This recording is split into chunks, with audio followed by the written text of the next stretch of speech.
뒤쪽에서 한 대의 차량이 빠르게 접근하더니 갑자기 1차로 쪽으로 방향을 틀자마자 다시 원래 차로로 급격하게 들어오면서 모델3의 뒷도어 쪽에 강하게 충돌합니다. 그런데 모델3는 보시다시피 그러거나 말거나 전혀 미동도 하지 않고 자기 갈 길을 그냥 가는데요.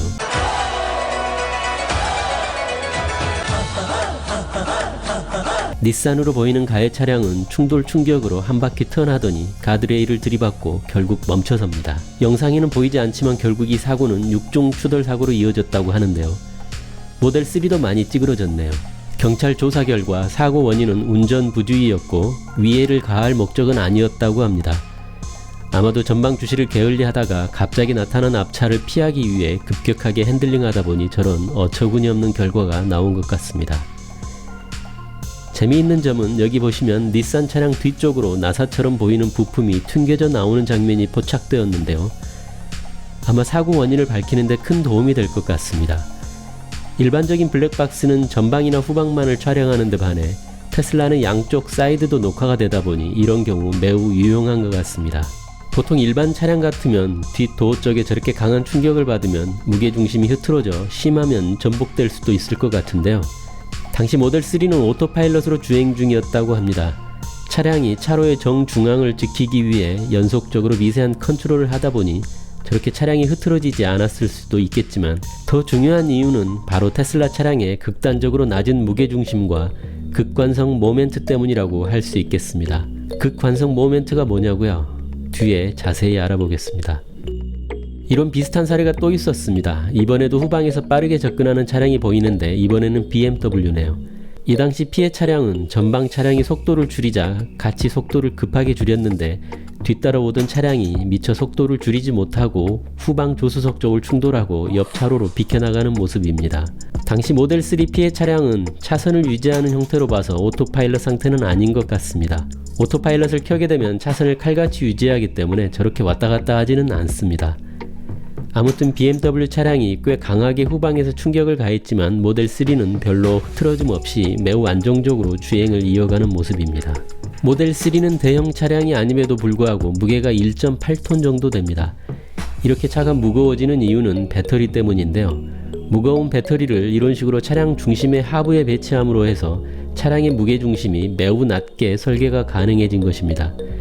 이런 형태의 전기차 플랫폼은 테슬라가 처음으로 도입을 했고 생긴 모양 때문에 스케이트보드 플랫폼이라고 부릅니다. 기계공학 전공하시는 분들은 잘 아시겠지만 폴라 모먼트 오브 이너셔, 그러니까 극관성 모멘트라는 개념이 있는데요. 뒤틀림에 저항하는 정도를 나타내는 값이라고 하는데 이 개념을 이해하기 위해서는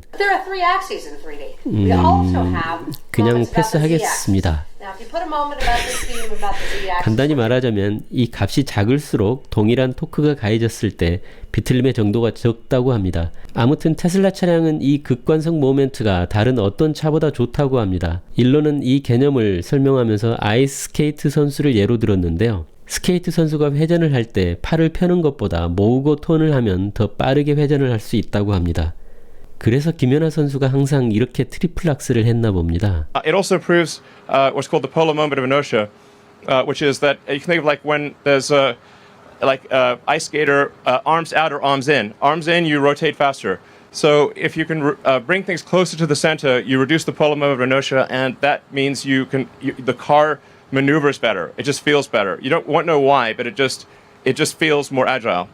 상식적으로도 무거운 물체들이 중심적으로 모여있을수록 안정적이고 빠르게 회전할 수 있을 것 같은데요. 테슬라는 2012년에 모델 S를 내놓으면서 무거운 배터리 팩을 차량의 중심부 아래쪽에 배치함으로써 안전성과 핸들링 주행 성능을 크게 개선시킨 스케이트보드 플랫폼을 처음으로 도입한 것입니다.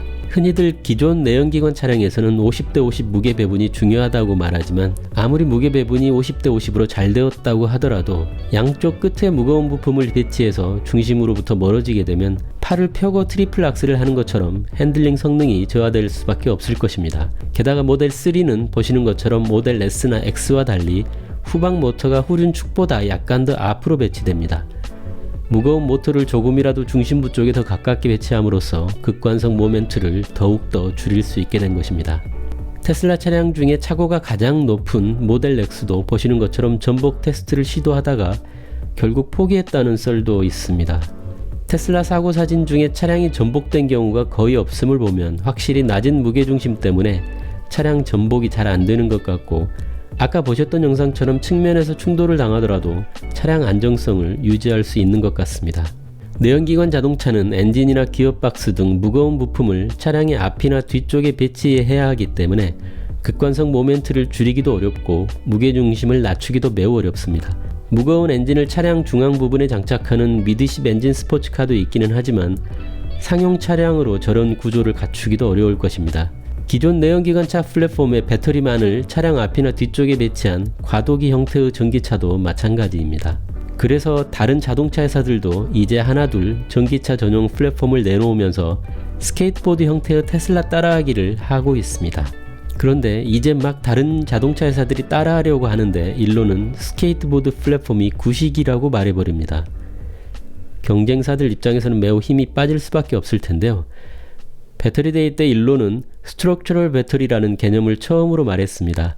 We'll call it the structural battery, where the battery for the first time will have dual use. The battery will both have the use as an energy device and as structure. 더 이상 배터리 팩이 따로 존재하지 않고 배터리 팩 자체가 차량 구조의 일부가 되는 개념이라고 합니다. 극단적으로 말하자면 배터리에 그냥 바퀴를 붙인 전기차라고 말할 수 있을 것 같은데요. 스트럭처럴 배터리 팩 개념은 배터리데이 때 알려진 메가 캐스팅과도 관련이 있습니다.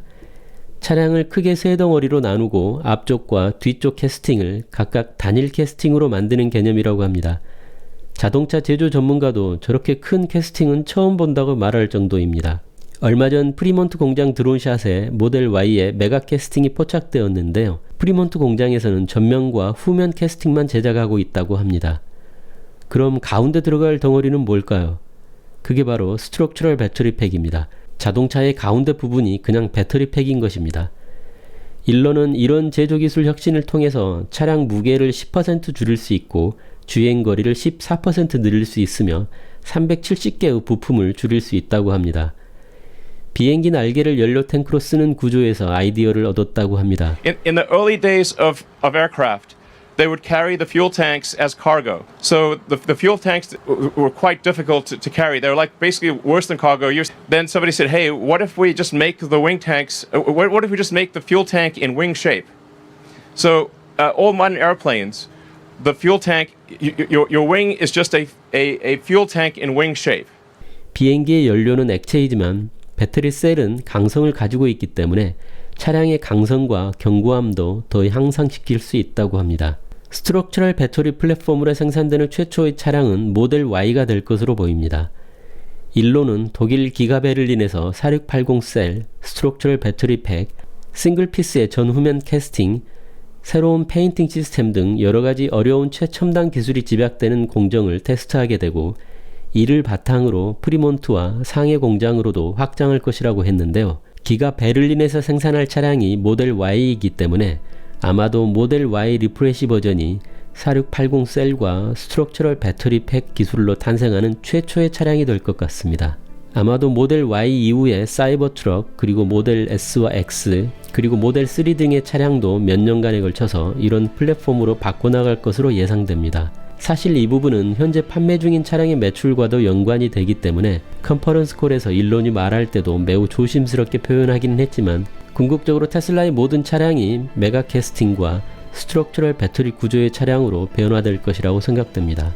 다른 자동차 회사들이 테슬라의 스케이트보드 플랫폼을 막 따라하려는 찰나에 한 단계 더 진화한 플랫폼으로 바꾸고 있는 테슬라를 또 따라할 것인지 매우 궁금해집니다. 오늘도 여기까지 끝내기 전에 잠깐만요. 지난번 로드스터 영상에서 저의 훅 들어오는 구독 요청에 많은 분들이 응해주셔서 한테타 채널을 시청하면서도 구독 안 하셨던 분들 비율이 80.2%에서 80.1%로 0.1% 줄어들었습니다. 0.1%.